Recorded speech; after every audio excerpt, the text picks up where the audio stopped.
Minasan, welcome again with Mr. K di sini.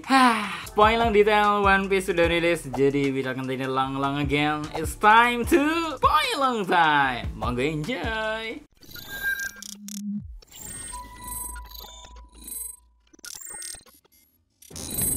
Judul chapter 1124, Sahabat Terbaik. Ya, dari judul kali ini kita sebenarnya dikasih tahu bagaimana perasaan dan cara pandang Kizaru terhadap Dr. Vegapunk. Karena ternyata meski terbentur oleh pekerjaan dan tak memiliki pilihan selain mengikuti perintah, Kizaru pada akhirnya hanya menuruti perintah yang ada saja. Terlepas dari apa yang dia lakuin, Dr. Vegapunk selalu dianggap sebagai sahabatnya.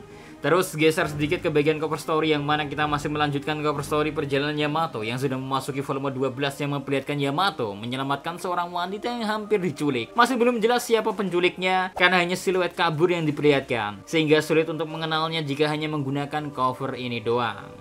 And now masuk ke menu utama, dimana chapter kali ini dimulai di markas besar World Economic Newspaper, dimana Morgans, Wapol, dan Vivi sedang berada. Morgans dengan penuh semangat menyiapkan headline berikutnya untuk menyebarkan ketakutan ke seluruh dunia. Morgans berkata Lau melawan Kurohige, Kid melawan Red Hair, dan Straw Hat membunuh Vegapunk. Nah, mendengar berita seperti itu milik Morgan bakal dicetak, Vivi langsung membalas kalau pembohong. Tidak ada orang pintar di dunia ini yang akan percaya pada beritamu. Di sana Vivi mencoba melawan Morgan, sementara Wapol berusaha menenangkannya. Morgan frustasi karena Vivi tidak takut dengan ancamannya. Bagi Morgan sendiri dia tidak peduli jika dunia tenggelam karena rumahku ada di langit. Mungkin ini akan menjadi eraku sekarang.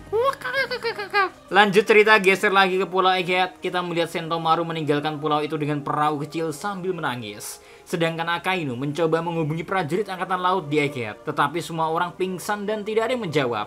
Hingga akhirnya Kizaru bangun dan menerima panggilan itu. Tidak jelas apakah Kizaru juga sempat pingsan sebelum panggilan Akainu, tetapi dia adalah satu-satunya prajurit angkatan laut yang terjaga saat itu. Kizaru mengangkat panggilan lalu berkata, "Aku akan memerintahkan prajurit angkatan laut muda untuk melaporkan semuanya begitu mereka bangun." Akainu bertanya tentang keselamatan Saturn dan power plant. Lalu dia mengatakan bahwa Kizaru melakukan pekerjaan yang buruk. Kizaru menjawab dengan serius, "Sakazuki, pernahkah kau membunuh sahabat terbaikmu? Aku sedang bersikap lembut, Sakazuki." Akainu terdiam. Saat Kizaru berbicara, kita melihat mini flashback persahabatan Kizaru dan Vegapunk, seperti hari mereka pertama kali bertemu atau ketika Vegapunk mulai membangun Egghead.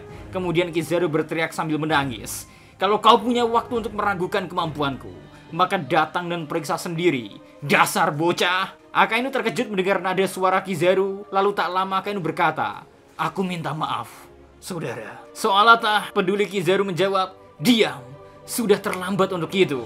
Next, momen pindah ke kapal para raksasa, di mana kru topi jerami hanya minum sedikit.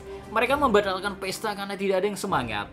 Nami, Usopp, Sanji, dan Chopper merawat Lilith di sofa raksasa. Mereka tidak seperti semut di sofa raksasa itu, Tapi tiba-tiba saja Lilith terbangun. Chopper yang menyadari itu pertama kali dia bilang, "Lilith sudah bangun, aku sangat senang." Nami lanjut berkata, "Kau baik-baik saja, Lilith?" Lilith melihat sekeliling dengan heran sambil menyentuh alat komunikasi di telinganya. Usopp memberitahunya bahwa mereka berada di kapal raksasa. Itulah sebabnya semuanya besar. Lalu mereka menjelaskan kepada Lilith apa yang terjadi di Egghead. Usopp kesulitan untuk memberitahu semuanya, "Tapi kau adalah satu-satunya Vegapunk yang berhasil kami selamatkan. Kami minta maaf." Nami membantu menjelaskan kalau Atlas telah memukul kepalamu. Lilith menjawab, "Tidak apa-apa. Aku mengerti sekarang. Aku baru saja diberitahu semuanya." Lilith mulai bertingkah aneh. Pertama, dia mulai menangis seperti anak kecil. Usai melihat itu, heran bagian mana dari dirimu yang seharusnya jahat. Tak lama dari situ, Lilith merasa lapar. Mereka memberitahu Lilith bahwa dia bisa makan makanan yang disiapkan oleh para raksasa di meja. Sanji bertanya-tanya apakah Lilith tiba-tiba lapar karena tidak ada lagi koneksi dengan York. Brook mengatakan bahwa suasana di meja raksasa agak suram. Lalu kita melihat Luffy yang depresi makan anggur raksasa dengan sedih. Luffy merasa gagal karena dia sudah berjanji, "Aku bilang aku akan menyelamatkan pria apel itu, tapi aku tidak bisa meskipun aku seorang Gyunko." Chopper menjelaskan kalau Luffy juga dalam kondisi serius. Dia benar-benar down sekarang. Jadi dia hanya makan 5 tandan anggur. Tandan lore. Lilith yang sudah mulai tenang, dia akhirnya berbicara. "Menurutku itu sudah cukup. Aku tadi menangis untuk kematian semua orang, tapi itu hanya kematian menurut konsep kalian. Secara sederhana, kami semua masih hidup Kami hanya mati menurut definisi kalian. Lilith lanjut menjelaskan kalau maksudnya kau sudah memenuhi janji kita, jadi tidak perlu sedih Luffy. Setelah mendengar kata-kata Lilith, Luffy kembali ceria, lalu dia keluar ke dek dan melompat di atas raksasa. Luffy berkata, "Hei!" Ohimo yang terkejut menjawab, "Strawet, kau sudah baik-baik saja sekarang?" Luffy menjawab, "Raksasa, terima kasih banyak sudah datang untuk membantu kami." Dan akhirnya pesta pun bisa kembali dimulai, Re. Usopp memberitahu Zoro ya, dia ada di Sanire, membawa Luffy sudah kembali normal. Lalu seluruh kru topi jerami dan Lilith bergabung dalam pesta. Robin memeluk Chopper seperti boneka sambil ngelamun. Kalau kita pergi ke Elbaf, Saul akan melihat kondisi Robin, Chopper pun ikut senang untuknya. Raksasa mengatakan sesuatu kepada Luffy yang Vegapunk katakan dalam siaran. Vegapunk mengatakan bahwa dunia akan digerakkan oleh orang yang menemukan One Piece. Menurutmu siapa yang akan menjadi Raja Bajak Laut? Luffy dengan pedenya percaya diri berkata, "Hei, kenapa menurutmu aku menjadi bajak laut? Bahkan jika kalian akan mencoba menghentikanku, sudah jelas bahwa akulah yang akan menjadi Kaisoku no Ori, Raja Bajak Laut."